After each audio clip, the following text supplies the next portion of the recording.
Ano naman po kami guys,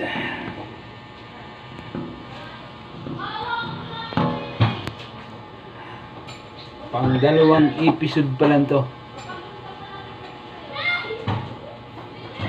Dito naman tayo sa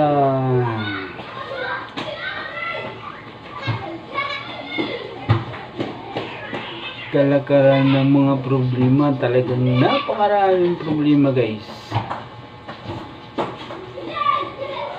regarding sa Ukraine at Russia. Tapos umatake na naman yung North Korea ng Ukraine. Talagang, pero ito guys, pawang wala pa tong kasiguraduhan na talagang 10-4 to na aking magiging acknowledge sa publiko ngayon. Gawa po ng nagre-research lang po kung ano ang nagaganap na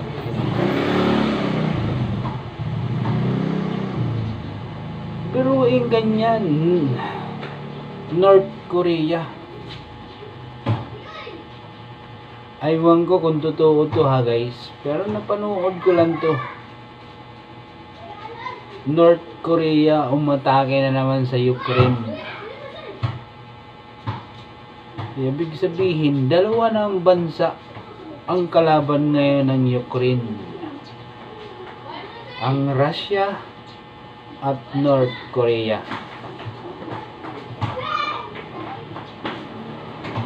Ang tanong dyan guys, ano ang kanilang pinaglalabanan? Mayroon naman isang kalakaran na batas na dapat pag-usapan lang, hindi yung kawawa po talaga yung mga taong bayan ng bansang nagkakagulo.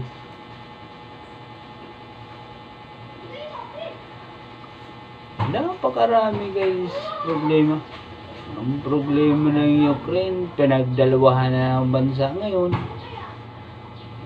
ay dipolbos ngayon ng Ukraine.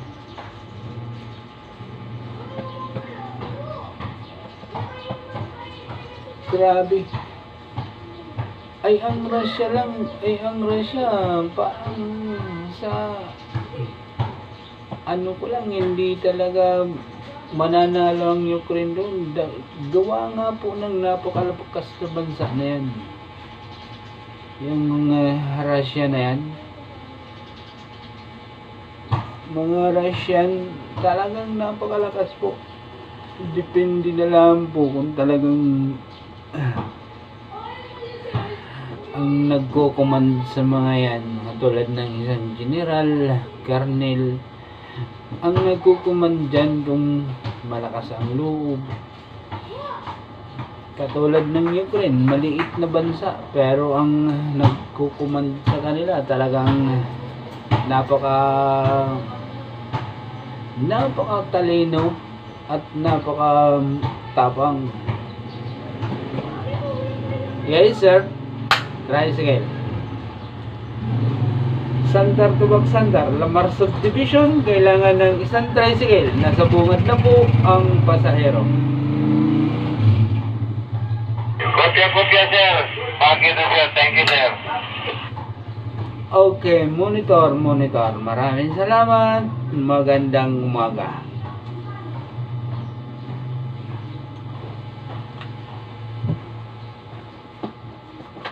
Katulad dati ng sinabi ko, habang na may panahon pa, ay dapat ayusin kung talagang maayos pa. Pero sa sitwasyon ng Russia at saka Ukraine, talagang wala nang pag-asang maayos.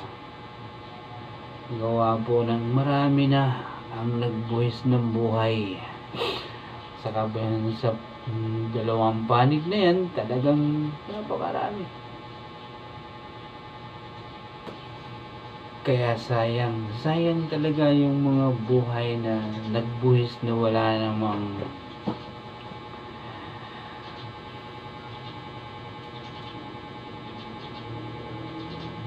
kawawa talaga ang Ukraine. Sa tingin ko lang yun guys ha. Pero ito, reaction lang po ito. Wala po ito katotohanan. Gawa po ng nagre-research lang. Siguro may isang may pagkakamali ng konti. Dapat kayo na rin nang magpasya guys kung papasaba sa inyo yung video kong ito. Mag-like at mag-comment sa baba po ng at pindutin mo na rin guys yung notification bell button para updated ka sa akin lahat ng magiging video. Okay, tutuloy po natin ang kwento natin regarding sa Ukraine at Russia. Ito guys, napaka hirap isipin ang nangyayari sa Ukraine ngayon. Halimbawa, kaliwa lang po sila kaliwa. Tapos, hindi natin maisip kung paanong ginawa na naman ngayon ng North Korea na nakisawsaw. Siguro ang Korea at saka Russia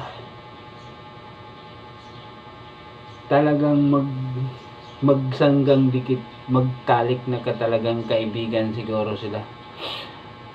Yung Presidente Putin, tapos si Presidente ng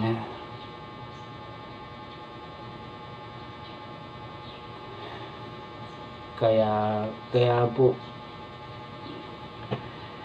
sa dami-daming nangyayari sa kanila, talagang napaka sa kanyang sitwasyon. Russia man o Ukraine, kailangan talaga ang mga tao doon na wala ng lumikas na po, gawa ng hindi natin alam kung talagang mapipigilan pa ang mga yun. Hindi po natin alam kung mapipigilan pa ang ganong sitwasyon. Ilang taon na ba? 3 years na yata? 3 years? 4 years na nagigira ang Russia at saka Ukraine. Kaya kung ako man sa inyo, mga taong bayan sa Ukraine at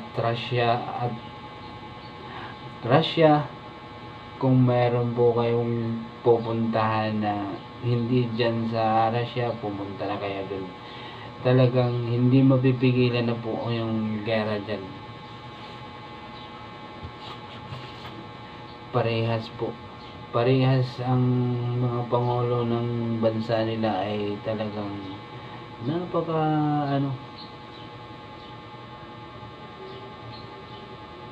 pero ito guys, ulitin ko po sa inyo, ito nagiging reaction lang, wala itong katotohanan.